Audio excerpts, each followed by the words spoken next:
Okay, good morning. We have 3 sessions together today, which should be fun. Okay, they have very different foci. I hope you spot the difference. The first one, we're going to be looking at the role of strategy in terms of innovation. And the headline there is it has a very limited role, but a role nonetheless. The second session together, we're going to be looking at how we might apply a process to help to promote and encourage innovation. And then in the final session today, we'll be looking at the roles of knowledge and intellectual property and how they contribute to what's currently called open innovation, the idea that you can both extract innovation from the environment and exploit it, but also commercialize innovation through ways other than product or business development. Okay, so that's the sort of shape of the 3 sessions. The format for the sessions is very similar. Actually, it's very low, isn't it? The last session was right up there. The format for my sessions is going to be similar in each case, but I'm going to repeat it each time just for fun, so that at the end of the day we'll be sick to death of this. Okay, so we'll have a look at what we think we know. What is the evidence? Both case study examples from me, from you, but also systematic research. Because the subject of innovation has been systematically researched for about 4 or 5 decades. It's hard to figure out exactly when it became a discipline. So we've got about 40 or 50 years of research, and we've got lots of case studies, experience, good and bad practices. Okay? So the first part of each session we're going to discuss what do we think we know and what don't we know. Okay? So what is good practice? What don't we know about good practice, and what's actually bad practice? And then in the next part of each session, we're going to say, okay, so what? How might we apply that?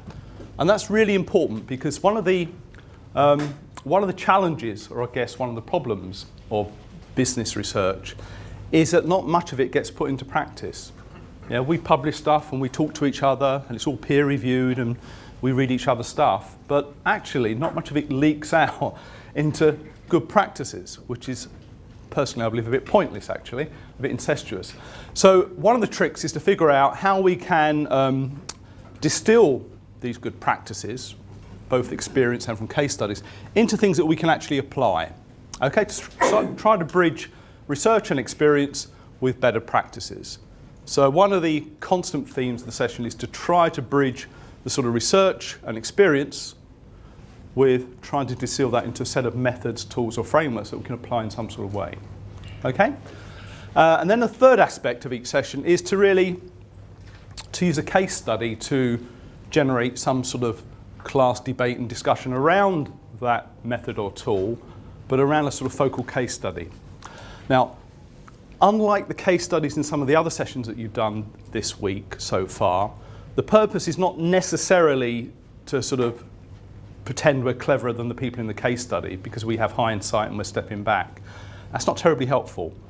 And a lot of teaching case studies are not very helpful because they focus on success stories, yeah, and they're looking back, they're revisionist, and they sort of edit out all the dead ends and mistakes that we make, or I make, daily almost, and then it's hard for us to relate to that in terms of real projects, particularly where you have innovation, where there's lots of uncertainty, there's lots of dead ends and mistakes and iterations. So the purpose of the case studies in these sessions, in my sessions, is less about, look how great this company is, how much better these guys are than you guys, and you should learn from them, because I think there's limited learning from that. It's more really just to create a sort of common platform for us to apply some of this stuff and discuss what can the tool or method do, what insights can it provide, what are its limitations, how might I use it in my day job. Okay? So it's less about second guessing, although all 3 case studies are real case studies today, but it's more about providing a platform in which we can debate, discuss and apply some of the tools and methods that we develop in the sessions. Okay? And at the back end, hopefully we'll get time to sort of step back, reflect on the case study, on what we've been discussing in the session, say sort of, so what? Yeah? So what? What do we take away? Well, hopefully you take away a bit of good practice, both how it might be applied, but also some of its limitations, because any tool or method is a sort of simplification of what we know in terms of research and experience. Okay? So that's the sort of format, very roughly, I'd like us to follow over each of the sessions. The second thing, which might be a bit different to some of the others, you've had other people, Mike, this week, I know very well, others I don't, And some have a sort of rigid structure where every PowerPoint goes through sequentially, and then you know when it's going to end. You're flicking forward thinking, we've got another 10 minutes before coffee, that's great. That's not going to happen. It's not going to happen. Okay, in these sessions, really the PowerPoint packs are just to structure and pace the debate and discussion, yeah? So sometimes we'll dwell on a slide for a little bit longer than we should. Other times we'll skip some slides. Other slides we won't investigate in the session. Don't worry about it. Yeah, relax. Okay, so just provide a structure and a resource set that you can go back and say, did he really say that? Or that didn't make sense. Let's go look at the slide pack. Okay, so it's just a resource sitting in the background. So don't freak out if we skip some or we don't get to them. Yeah, it's not going to be a sort of 3-hour presentation, you'll be pleased to know, and I'm very pleased to know. So a little bit of discussion about what we think is good practice and why, and what the limits are. Derive from that some sort of method or tool, and then we're going to spend most of each session on the case study, because that's the real value added, yeah? Especially for you guys, we don't get a lot of opportunity to interact with your peers in groups. So the real benefit for you and for me actually is for you guys to interact, discuss, debate, apply, yeah, rather than me just to sort of read out slides and things that you can read at your leisure. Okay? That's the plan.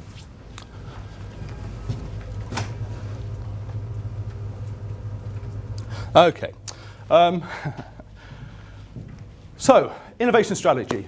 Well, okay, it's a little bit different to other things that you've looked at in strategy. Most strategy is very mechanistic. It comes from military planning. A lot of these strategy tools and techniques that you'll be familiar with come from military planning. And that's good and bad, yeah?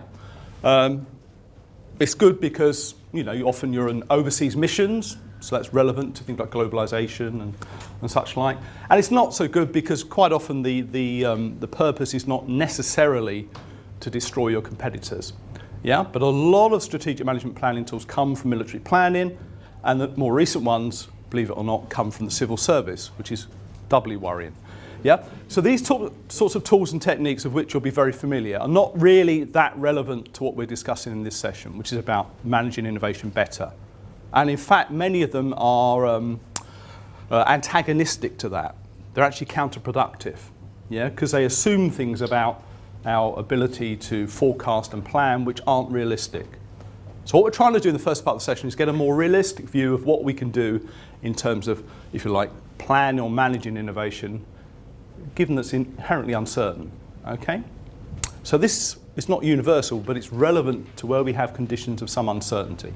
And almost always in the case of innovation, there is a level of ignorance or uncertainty, and it's trying to figure out what that level is so we don't make mistakes, and what the sources of that uncertainty is so that we can keep an eye on it, yeah? Okay, rather than assume it away. And many of the really bad management tools assume away uncertainty and believe that we can plan and forecast with some degree of certainty, and that doesn't work very well. We get tripped up. I think it's, what philosopher was it? It wasn't Robbie Williams. You know, God laughs at those who plan. He still coined the phrase, but he wasn't the original. But you get the general idea, okay? That, you know, planning gets tripped up. You'll also have realised from the other sessions so far is that a lot of management research is problematic because it's hard to measure stuff that we do. It's not like natural sciences or engineering where you can have a set of measures, you have controls, you have a relatively controlled environment. And so one of the problems in measurement, but this isn't a session on research methods, but take it granted that there are ways of trying to capture strategy. And what you find is study after study after study in terms of order of magnitude, and this is not universal, but this is a very good, what's the expression? Stylized fact. Yeah, stylized in the sense it gives you an order of magnitude of what the relative influences are. Okay, so don't worry about 2 decimal places. You know, always beware in management research of decimal places. Yeah, always, because there's this degree of uncertainty that doesn't exist. But the orders of magnitude are robust over many different studies. So we're saying round about 8-10% is down to your choice of industry. What does that mean? And how helpful is it in terms of strategy? So they're trying to figure out how strategy influences performance of organisations, particularly firms. I mean, and they're saying that, you know, roughly it's between 8 and 10% of performance differences can be attributed to what industry you're in. How can that be? And secondly, so what? So what do you think's behind that? Well, why would that be? Is it a growing industry or a saturated one? Yes, good point. Some industries are more mature than others. There are more opportunities, there are more constraints, there are more competitors, there are more or less regulation. So there are a lot of structural characteristics, yeah? Some are institutional, about regulation, competitors, and some are historical, yeah? That the core products and markets are very mature. And all things being equal, they rarely are, the margins might be smaller, yeah?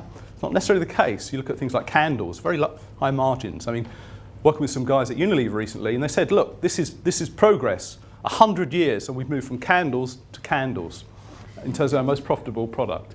Yeah, so partly cyclical, but certainly the maturity of the market and the business is one of those factors. And on top of that are these structural characteristics. Some are more regulated, and some are more competitive. And all things being equal, that drives what you can actually manage in terms of strategy. So it's certainly one factor. So for example, all things being equal, pharmaceuticals is much more profitable than, say, automotive. Yeah? There are overlaps in those distributions. There are some automotive firms more profitable than pharmaceutical firms, but in general, yeah, they're quite clear, distinct groups. Okay, so that's sort of what's behind it. So what? Because one of the themes running through the sessions is, it's one thing knowing this stuff, another thing is putting it into practice. So having been informed that around about 8 or 10% of the difference in performance in terms of strategy is what industry you're in, what's the so what? What would flow from that in terms of your thinking?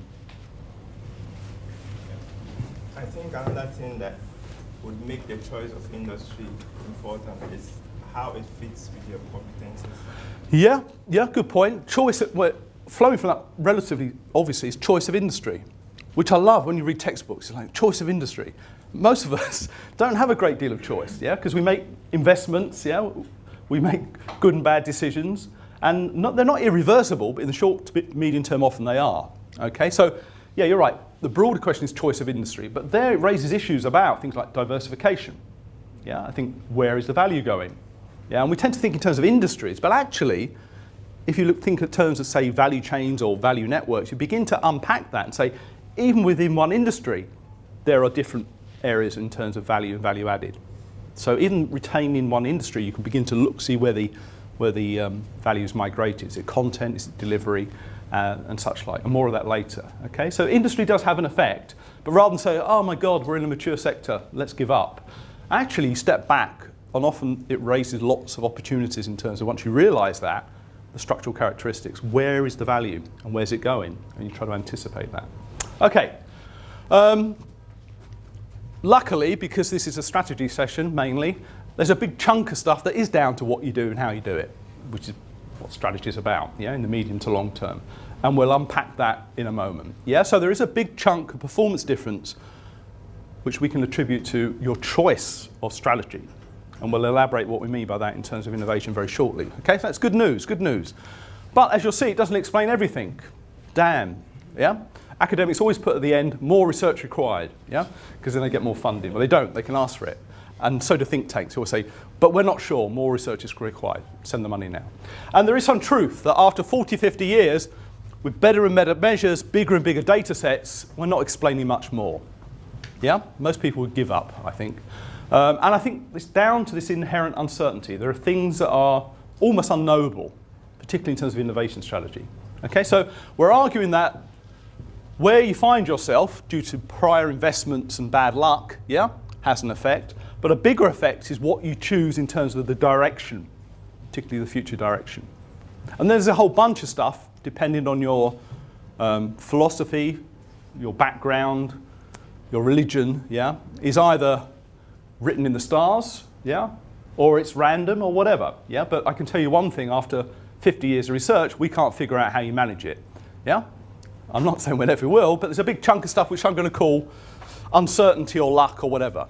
And it's acknowledging that and figuring out what the sources of uncertainty are and really watching those that are terribly important. So accepting some level of uncertainty and therefore some level of, if you like, blind randomness or luck is terribly important. But there's a big chunk of stuff, 40-50%, that we can and should manage in terms of the direction matters. That direction, all things being probable, is more likely to yield results than that direction.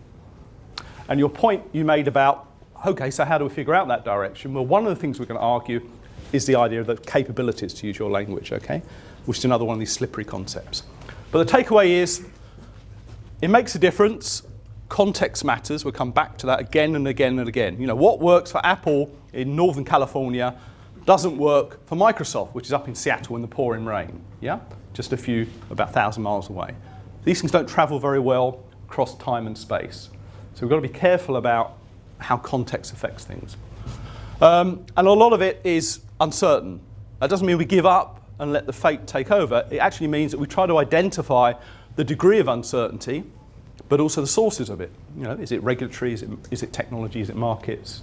Is it competitive? And we put some resources in watching that. Okay.